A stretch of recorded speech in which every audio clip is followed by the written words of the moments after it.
많은 이름들이 있는데요. 그 이름 가운데 여디디야라고 하는 이름이 있습니다. 들어보셨습니까?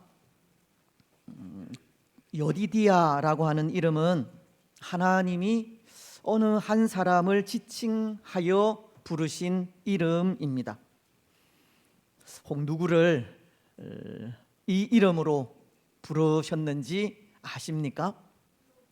예, 지혜의 왕인 솔로몬입니다. 하나님은 솔로몬을 여디디야라고 불러주셨습니다. 사무엘하 12장 24절로 25절이 그것을 전하고 있는데요.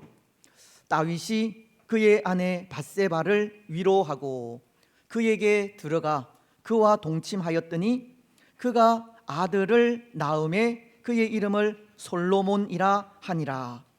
여호와께서 그를 사랑하사 선지자 나단을 보내 그의 이름을 여디디야라 하시니 이는 여호와께서 사랑하셨기 때문이더라. 하나님은 솔로몬을 향해 여디디야라고 부르셨고 그 이름의 뜻은 나의 사랑을 받는 자라고 하는 뜻입니다. 그런데 오늘 우리는 하나님의 사랑을 받는 자라 불림을 받은 이 솔로몬을 바라보면서 우리 또한 어떻게 하면 하나님의 사랑을 받을 수 있을까 하는 것을 생각하지 않을 수 없습니다. 여러분, 어떻게 하면 솔로몬처럼 하나님의 사랑을 받을 수 있겠습니까? 솔로몬은 왕이 되었을 때 일천번제를 하나님께 드리지 않았습니까? 열왕기상 3장 4절은 이렇게 말씀하기 때문입니다. 이에 왕이 제사하러 기브온으로 가니 거기는 산당이 큼이라 솔로몬이 그 제단에 일천번제를 드렸더니 오늘 우리도 솔로몬과도 같이 일천번제를 하나님께 드려야 하겠습니까? 아니면 이 솔로몬은 그의 아버지 다윗이 준비한 헌물로 성전을 지어드리기도 하였는데요. 우리도 그렇게 성전을 지어 드려야 하겠습니까? 그것도 아니면 솔로몬은 하나님께서 일천번제 가운데 나타나셔서 내게 무엇을 줄고 구하라고 하실 때 열왕기상 3장 7절로 9절을 통해 이렇게 간구하였습니다. 나의 하나님 여호와여, 주께서 종으로 종의 아버지 다윗을 대신하여 왕이 되게 하셨사오나 종은 작은 아이라 출입을 할 줄 알지 못하고 주께서 택하신 백성 가운데 있나이다. 그들은 큰 백성이라 수요가 많아서 셀 수도 없고 기록할 수도 없사오니 누가 주의 이 많은 백성을 재판할 수 있사오리이까. 듣는 마음을 종에게 주사 주의 백성을 재판하여 선악을 분별하게 하옵소서. 솔로몬은 백성들을 잘 다스릴 수 있는 지혜를 간구하게 된 것인데요. 그것처럼 교회를 잘 섬길 수 있는 지혜를 간구해야 하겠습니까? 물론 그때 솔로몬이 지혜를 간구하자 하나님은 10절을 통해 이렇게 말씀하셨습니다. 솔로몬이 이것을 구하며 그 말씀이 주의 마음에 든지라. 솔로몬의 기도가 하나님을 기쁘시게 하였고 그가 드린 그 기도가 하나님의 사랑을 받게 한 것인지도 모르겠습니다. 그런데 여러분, 솔로몬이 일천번제를 드렸다는 것은 결국 무엇을 말하는 것이겠습니까? 하나님께 참된 예배로 나아갔다는 것입니다.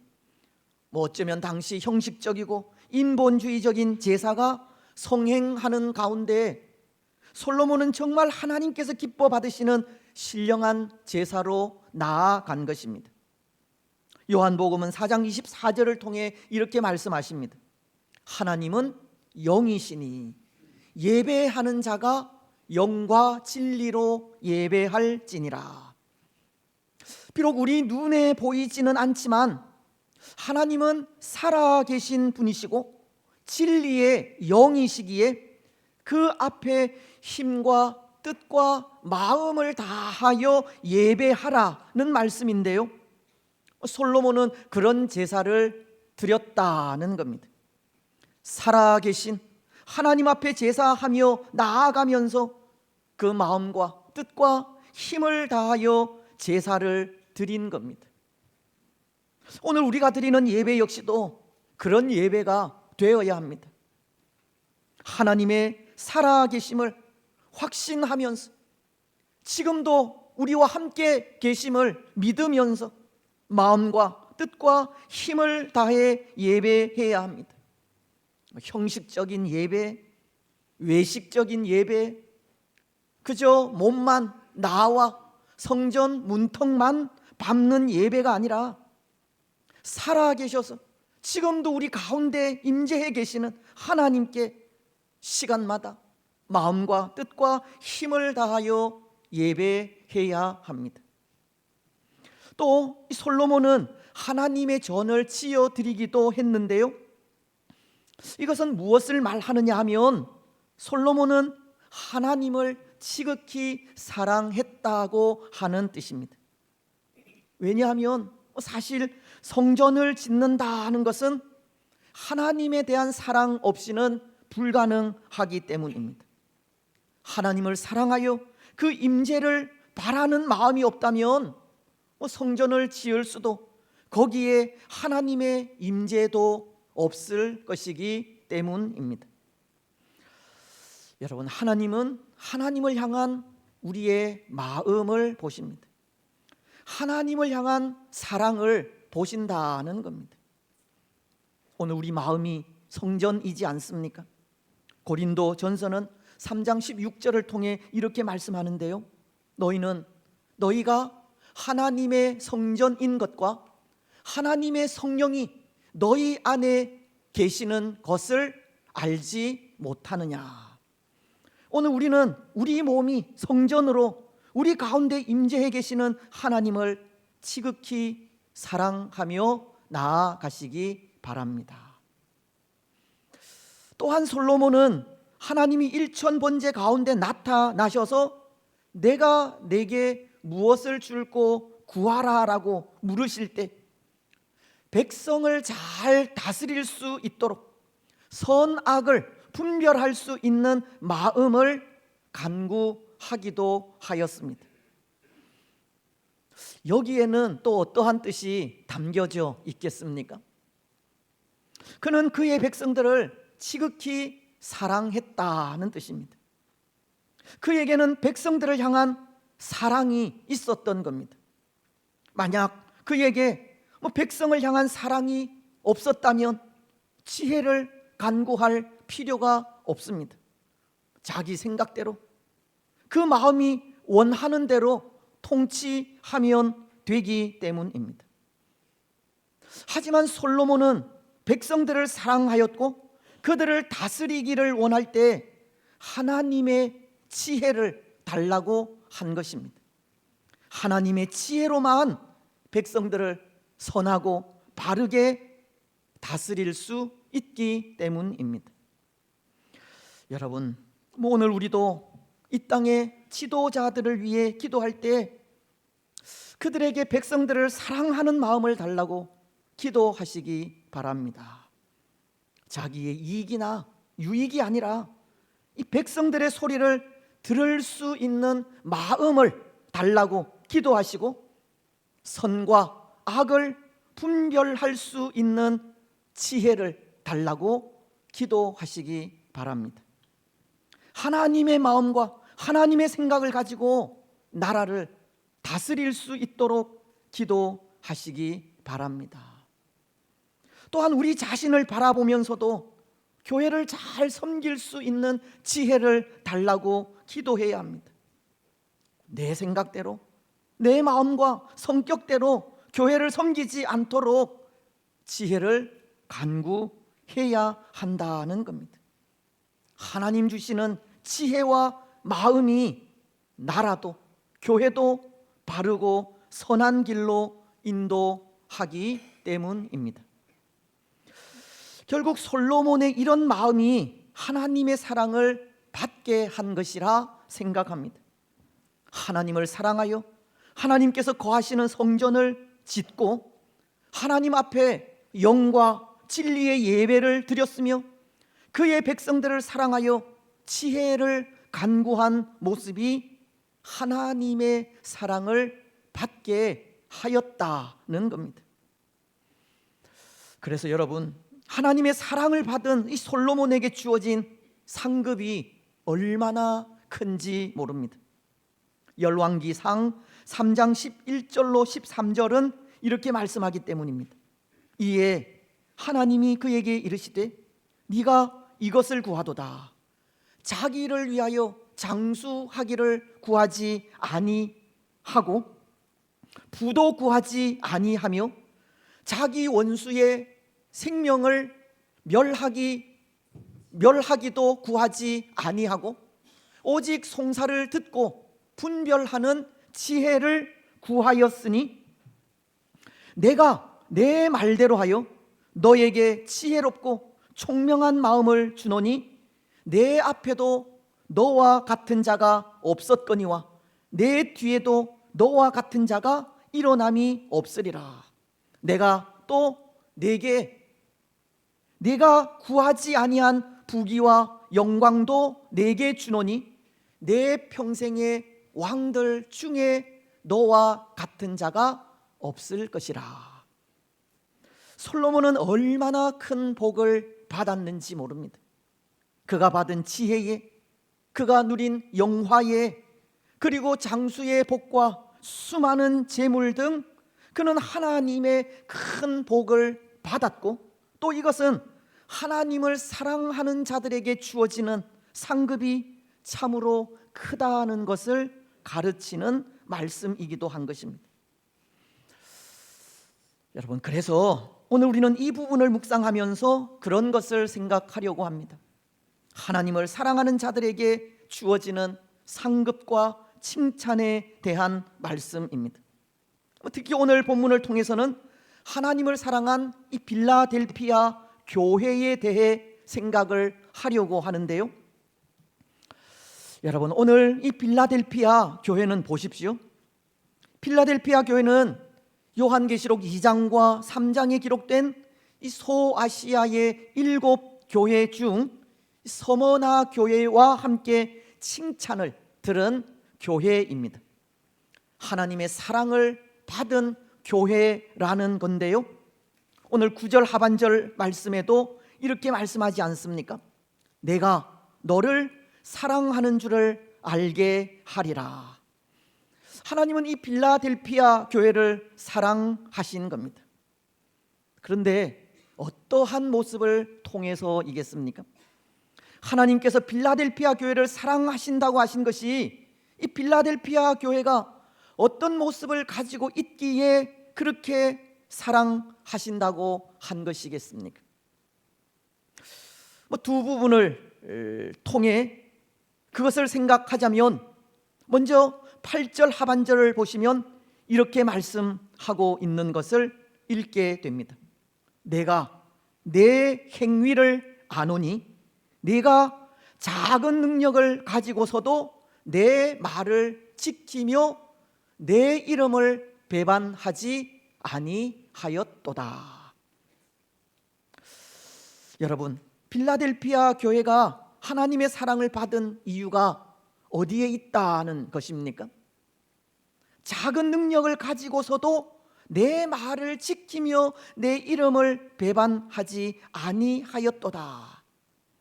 하나님의 말씀을 지키고 하나님의 이름을 배반하지 않은 것에 있습니다. 그것도 힘과 능력을 가지고 그 힘으로 하나님의 말씀을 지키고 믿음을 사수한 것이 아니라 연약한 가운데에서도 작은 능력을 가지고서도 말씀을 지키고 믿음을 사수한 것입니다. 여러분, 우리 하나님은 중심을 보시는 하나님이지 않습니까? 선지자 사무엘이 이새의 아들 중에서 이스라엘의 왕을 세우려 할 때 사무엘은 이새의 장자인 엘리압의 외모를 보고 기름을 부으려 하였습니다. 하지만 하나님은 사무엘상 16장 7절을 통해 이렇게 말씀하십니다. 여호와께서 사무엘에게 이르시되 그의 용모와 키를 보지 말라. 내가 이미 그를 버렸노라. 내가 보는 것은 사람과 같지 아니하니 사람은 외모를 보거니와 나 여호와는 중심을 보느니라 하시더라. 여호와 하나님은 겉모양이 아니라 중심을 보시는 분이라는 겁니다. 근데 그렇게 중심을 보시는 하나님께서 빌라델피아 교회를 보실 때에도 그 중심을 보신 겁니다. 8절 하반절이 내가 내 행위를 아노니 라고 말씀하지 않습니까? 하나님은 빌라델피아 교회도 보이는 외적인 부분이 아니라 그 중심을 보셨다는 겁니다. 여러분, 하나님은 지금 우리의 중심도 보고 계신데요, 하나님께서 우리의 중심을 보실 때 우리는 어떤 평가를 받겠습니까? 작은 능력이지만 말씀에 순종하고 믿음을 지켰다는 평가를 받을 수 있겠습니까? 중심에 하나님에 대한 사랑을 가지고 진실하게 하나님을 섬겼다는 평가를 받을 수 있겠습니까? 그래서 내가 너를 사랑하는 줄을 알게 하리라는 말씀을 들을 수 있겠습니까? 저는 없습니다. 사실 저는 하나님 앞에서도 사람들 앞에서도 자랑스럽게 나타낼 것이 없습니다. 이런 말씀을 드리는 자체도 참 부끄러운 일이지만 하나님께서 중심을 아시기 때문에 중심을 보시는 하나님 앞에 그 어떤 것도 나타낼 게 없다는 겁니다. 때로는 아무런 열매 없이 입만 무성한 모습을 보일 수도 있습니다. 때로는 진실한 모습 없이 가증스럽고 위선적인 모습을 보일 때도 있습니다.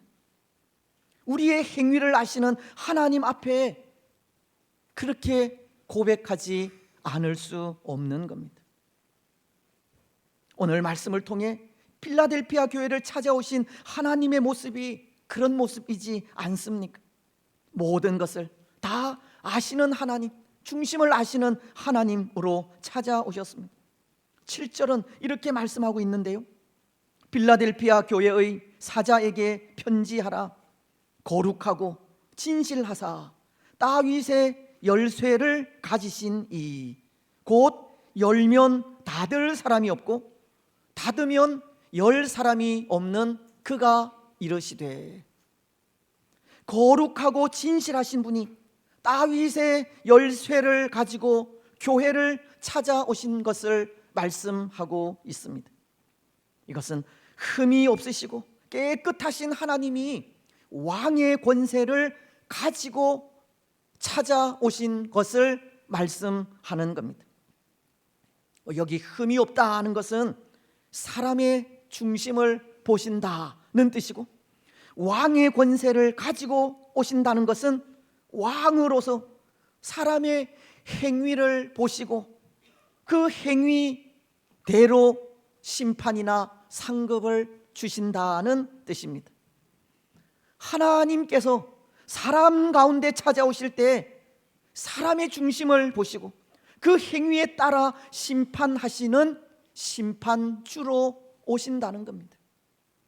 그래서 심판주이신 하나님 앞에 숨길 것도 나타낼 것도 없는 겁니다. 우리 모습 있는 그대로를 보시기 때문입니다. 우리 행한 모습 그대로 심판하시기 때문입니다. 그래서 여러분, 오늘 심판주이신 하나님이 이 빌라델피아 교회를 보실 때 빌라델피아 교회는 어떤 모습을 가지고 있었습니까? 또 어떤 평가를 받았습니까? 작은 능력을 가지고 내 말을 지키며 내 이름을 배반하지 않았다는 것이고, 내가 너를 사랑한다는 평가를 받은 겁니다. 얼마나 귀한 모습입니까? 얼마나 감동적인 평가입니까? 오늘 말씀도 빌라델피아 교회에 대해 작은 능력을 가졌다고도 하듯이, 사실 이 교회는 교회 자체도 연약하였고 부요하지도 못하였습니다. 당시 주위 교회들은 우리가 지난 시간 4대 교회를 생각하였지만 그들은 명성도 있었고 눈에 보이는 외적인 부분도 있었으며 경건의 모양도 있어서 세상에 그 이름을 나타내기도 했지만, 이 빌라델피아 교회는 그런 교회와는 달리 세상에 드러나지도 그 어떠한 영향력도 나타내지 못하는 보잘것없는 교회였다는 겁니다. 세상이 알아주지 않는 교회였습니다. 하지만 그 약함이, 그 작은 능력이 이 빌라델피아 교회에 있어서는 부끄러움이 아니었던 겁니다. 오늘 우리는 그렇지 않습니까? 능력 없고 보잘것없는 것을 부끄러워하는 시대를 살아가고 있습니다. 능력 없음을 부끄러워하기도 하고, 재물이 없음을 부끄러워하기도 하고, 권력이 없음을 부끄러워하는 시대를 살아가고 있다는 겁니다. 심지어 작고 보잘것없는 것이 얼마나 부끄러웠으면 언젠가 TV 광고에 세상은 이등을 기억하지 않는다라고까지 했겠습니까? 오늘 세상은 작은 능력은 알아주지 않는 겁니다. 능력 있는 모습만 알아준다는 겁니다. 교회도 어느새 그렇게 되지 않았습니까? 교회도 능력 있고 부요하며 거대한 것만 쫓아가고 있습니다. 하지만 능력이 작은 것은 부끄러운 것이 아닙니다. 정말 부끄러운 것은 작은 능력을 가진 것이 아니라 작은 능력을 가지고 있다고 아무 일도 아무 행동도 하지 않는 것입니다. 작은 능력을 가지고 있으면 더 열심히 해야 합니다. 그렇지 않습니까? 하나님께서 원하시는 것도 능력의 유무에 상관없이, 달란트의 많고 적음에 상관없이 충성하며 나아가는 것이듯, 충성은 하지 않으면서 능력 없는 것과 받은 은사나 달란트가 적은 것만 탓한다면 그것이 정말 부끄러운 일이라는 것입니다. 오늘 빌라델피아 교회는 보십시오. 작은 능력을 가지고도 하나님의 말씀을 변함없이 지켰다고 합니다. 또 하나님의 이름을 배반하지 않았다고 합니다. 빌라델피아 교회는 작은 능력을 부끄러워하지 않았다는 것이고, 주신 은혜만으로도 감사하여서 충성스럽게 하나님을 섬기며 나아갔다는 것입니다. 사랑하는 여러분, 오늘 우리도 그랬으면 좋겠습니다.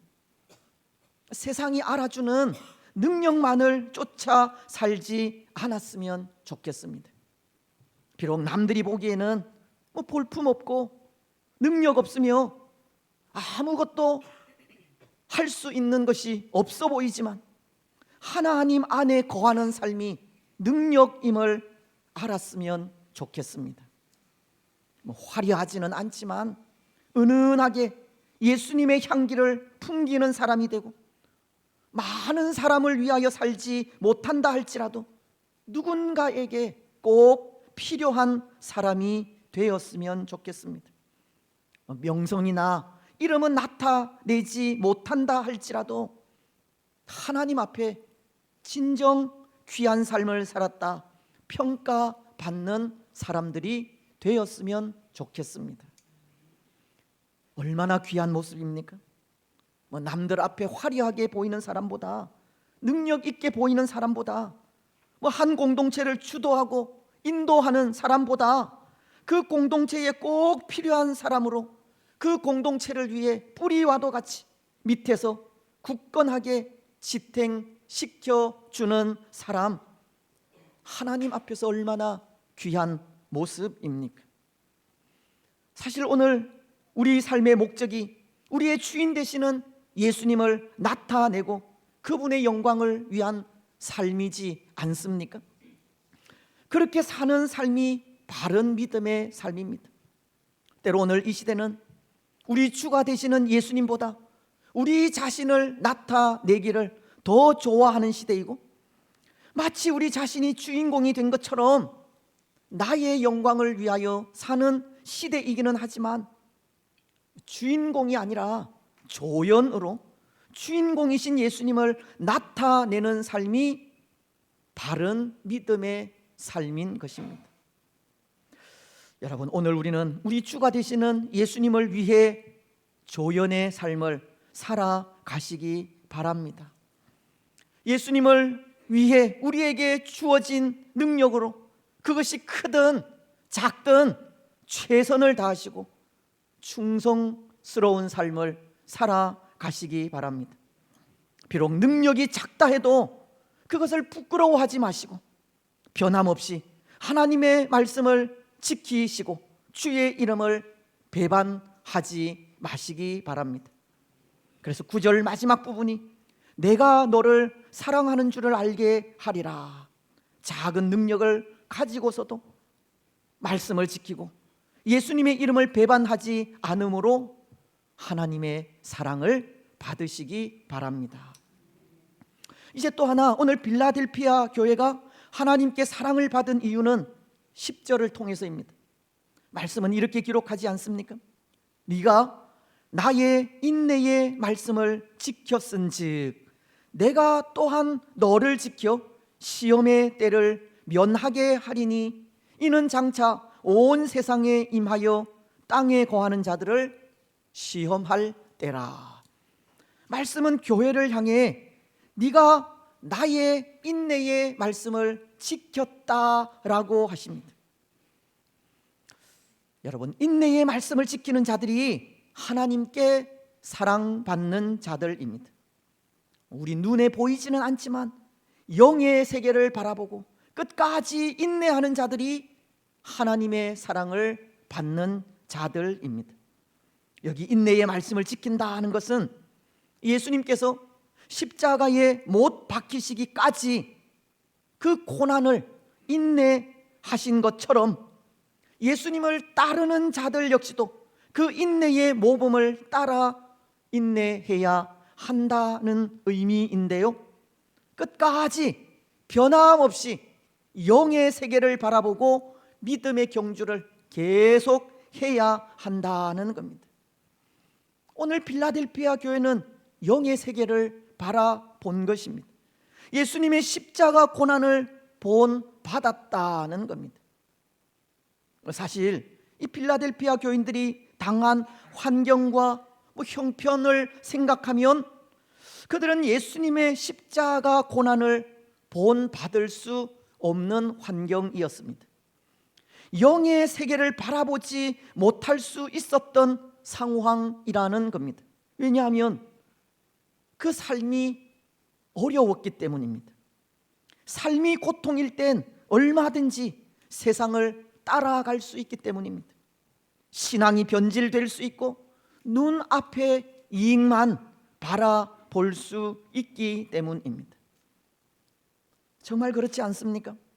때로 안타까운 것이 우리 삶의 고난이 우리 사는 믿음의 삶을 변질시킨다는 것입니다. 힘들고 어려울 때 신앙을 버릴 때가 많다는 겁니다. 변함없는 신앙을 유지하기가 어렵습니다. 하지만 분명한 것은 어렵고 힘든 순간은 잠깐입니다. 그러나 믿음의 삶은 영원합니다. 베드로전서는 1장 4절을 통해서 이렇게 말씀하십니다. 썩지 않고 더럽지 않고 쇠하지 아니하는 유업을 잊게 하시나니 곧 너희를 위하여 하늘에 간직하신 것이라. 하늘에 믿음의 사람들을 위해 하나님께서 예비해 놓으신 유업이 썩지 않고 더럽지 않으며 쇠하지 않는 것이라고 합니다. 그렇다면 땅에 있는 것은 썩는 것이고 더러운 것이며 쇠하여 없어지는 것입니다. 땅의 것은 영원한 것이 아니라는 겁니다. 잠깐의 것이고 영원한 것은 믿음의 삶이라는 겁니다. 그런데 그 영원하지 않는 것 때문에 인내하지 못하고 영원한 것을 잃어버린다면 얼마나 안타까운 일입니까? 삶이 힘들수록 고난이 많을수록 더욱 영의 세계를 바라보아야 하고 힘들고 어려울수록 인내하며 주의 말씀을 지켜야 합니다. 그래야 마지막 상급이 있는 겁니다. 비록 눈에 보이는 육의 세계가 당장은 좋아 보일 수 있지만 그것은 우리를 망하는 길로 인도합니다. 힘들고 어려울수록 우리는 우리 위에 고난 당하신 예수님을 바라보고 인내해야 합니다. 여러분, 오늘 이 필라델피아 교회의 고난 속에 이 세상의 것들이 얼마나 많이 유혹을 했겠습니까? 팥죽 한 그릇에 장자의 명분을 판 이 경솔한 에서와도 같이 이 세상의 것들이 얼마나 교회를 많이 유혹했겠느냐는 겁니다. 그러나 필라델피아 교회는 팥죽 한 그릇에 이 장자의 특권을 팔지 않았습니다. 눈에 보이는 세상의 것을 쫓지 않았다는 겁니다.